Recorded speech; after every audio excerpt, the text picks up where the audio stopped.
This is the God of War build, so if you want to play as Kratos in Baldur's Gate 3, check this out. We are going to do a level by level guide as well as a combat tutorial. So let us begin. Our first class will be in Barbarian, because nothing quite says Kratos like a Barbarian and Spartan Rage and whatnot. So, start with Barbarian. Base stats. So for now, we are going to want to focus on two things. We're going to want to focus on strength and constitution. Dexterity probably being the third most important, so we get that extra bonus to our armor class.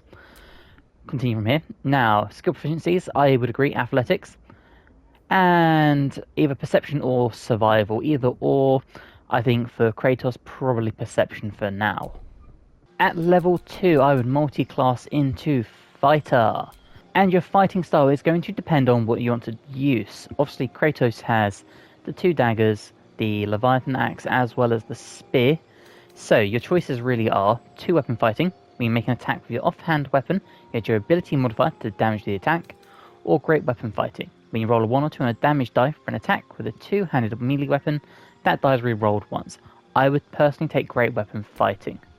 For level 3, we are going to stick with fighter. Level 2 for the action surge ability. Immediately gain an extra action to use this turn. Also bumps their health up to 30.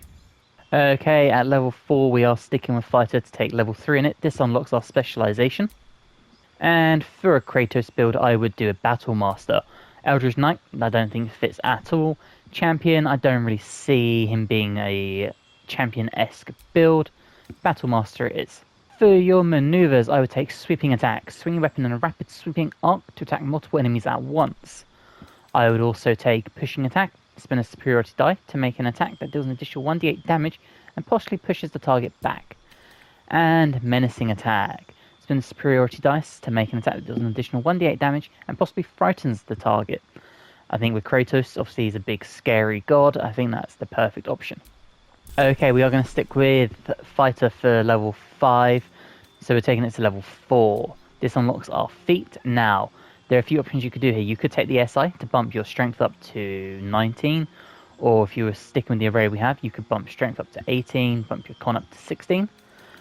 However, there are other options as well. If you were doing the dagger build, you can use 2 weapon fighting even when your weapons aren't light.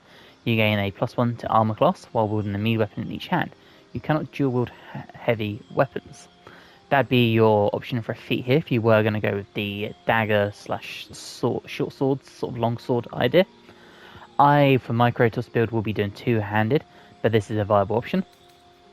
Durable is another option you could take. Your constitution increases by 1 to a maximum of 20. You gain 4 hit points each time you take a short rest. I think that's a great feat to have. For my personal choice, I would take Savage Attacker. When you make a melee weapon attack, you roll your damage die twice and use the highest result. I think for a big DPS damage dealer, that is the option if you were going with the two-handed. And now from here, this build is very, very easy to do. It is full-blown Barbarian. This unlocks Danger Sense when we get our Barbarian at level 2. You sense when things aren't as they should. You have advantage on dexterity saving throws against trap spells and surfaces. And we also unlock Reckless Attack, which means we can have advantage on our attack rolls, but the enemies will too. At level 3, we are sticking with this because this unlocks our specialization. And for your subclass, for your Barbarian, to build Kratos, I would go with World Heart. Berserker is another option. I think that would be a very well-deserving one. However, I would take Wild Heart, and your options really are Bear Heart. While raging, you can use Unrelenting Ferocity, have resistance to all damage except Psychic. I think that's very, very good because Kratos is very tanky, and anyone that's played a God of War game will understand he just takes hit after hit after hit, and keeps going. Wolfheart as well. While raging, you can use Inciting Howl, and your allies have advantage on melee attack rolls against enemies within 2 meters of you. Again, I think that's another really good option. We do see Kratos shout and rally and really terrify enemies, so I think this is another viable thing you could go with. For my Kratos build, would take the Bear Heart, make yourself super tanky. Okay, Barbarian level 4. We are level 8 combined and we already have 73 hit points. New feat available. And at this point, if you were leaving with the array that we started with, I would take the SI and I would put 18 and 16. This takes this up to a +4 and this up to a 3. Okay, we are now a level 5 barbarian. This gives us a extra attack as well as fast movement. Movement speed increased by 3 meters while not wearing heavy armor. We are now at level 6. We now have an additional rage charge and another passive. And here we are. So we have options we can still hit. Okay, the aspect of the beast you could choose, in my opinion, it comes down to 2. The bear. Your carrying capacity is doubled, and you have advantage on strength checks. It is very Kratos-like. Or the tiger.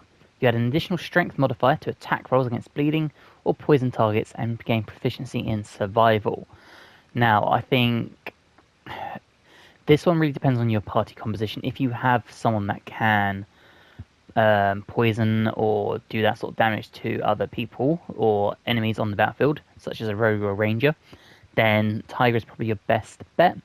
If you just want to be able to switch your team around, whatever, and bring whoever you like, I think Bear is your best option. Okay, Barbarian, level 7, 111 health, Feral Instinct. You have honed your instincts to the utmost degree. You gain a +3 bonus to initiative and can't be surprised, which is massive. And finally, our last level, once again sticking with Barbarian. This gives us Land Stride. You become an expert moving through the wilderness. Difficult terrain no longer slows you down. And we have a new feat.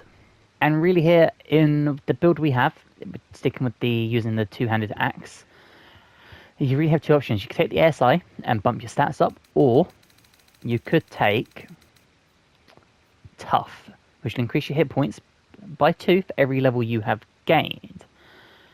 I would take Tough personally. I think get that extra bulkiness from your build, and there you go. That will put us at 145 hit points. Now we're going to take our Kratos build into combat, show you how it works, so I'll see you in a second. Okay, so we are in the Lorocan fight again. Now he has a great sword because I couldn't find a great axe, unfortunately. It is a +1, and we've got +2 hide armor on because our build can use up to medium armor. Now again, if you wanted to do a true barbarian-esque and more Kratos-y, you could go with the clothing, sort of like what Godlike would wear. But the only thing I could find in the shop was hide armor. So the flavor of the actual armor stuff isn't here, but this is going to show you how this works. So you know how this goes with a barbarian. We are going to rage. Just like that. And then we get to swing a bunch. Now you see we did 15 damage, which is pretty decent. Not too bad at all. But we also have these things where we can do our superiority dice. And we can still action surge while inside rage. So if we were to try, say, menacing attack, it became frightened, and that used one of our dice. We still have 3 left at this level. We could then hit the action surge, and we can do more things like this. So we could do a pushing attack. Just like that. That allows us to get into the battle. And this is a really good option if you get stuck in a choke point with your team of making some space while being able to tank as much damage as possible. For example, if we put our guy in the middle, he should now be able to tank more attacks and be more threatening to everyone here, as opposed to our band of adventurers here.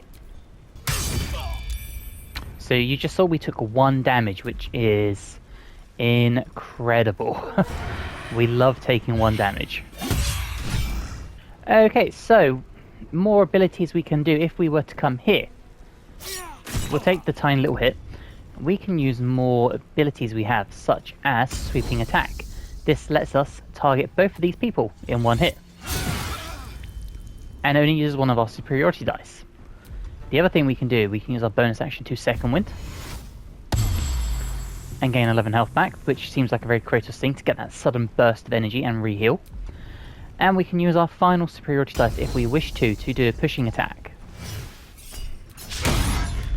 Or we could miss with reckless attack. Okay, so we have ourselves in a position where we have Chihira, who is on about half health in our wild shape. Shadowheart is down. We've got full health over here, but we have the bulk of the enemies here to really show off just how tanky this build is. So we still have 1 superiority dice, so we could do a pushing attack again. This sort of helps you if you need to get across the battlefield. You can use your dice that way in the maneuvers, and now you only have to take one opportunity attack if you're surrounded. Small little things like that. Now there are other things you could do within this build as well. For example, instead of doing 8 Barbarian, you could just take it to 7 Barbarian. Or sorry, you could take it to 4 Barbarian. And then you could take your fighter up to 8, which would give you more attacks and more feats. So you'd be losing out on the rages and the bear heart opportunities. Okay, so I'm letting the party die just to show off just how durable this build is. We're on about half health at this point, and we're on round 4. And we're doing a really good job of just keeping all the enemies here, while the rest of the team just slowly pick off the little stragglers that come over there. So, once again, we'll just continue hitting away, doing massive chunks of damage. We'll try to do a reckless attack on this one, just to show off how this ability works. So we gained advantage on that, which now means he will have advantage on us, which means it's now more likely to hit.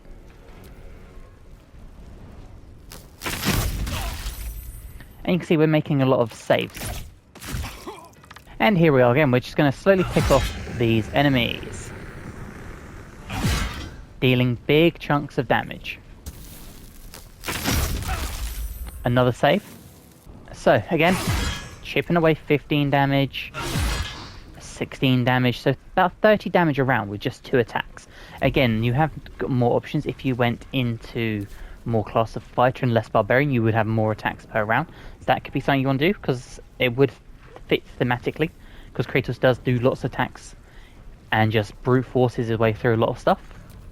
So that was our Kratos build for Baldur's Gate 3. If you've enjoyed, let me know in the comments below. Is there anything you would change, anything you would do differently?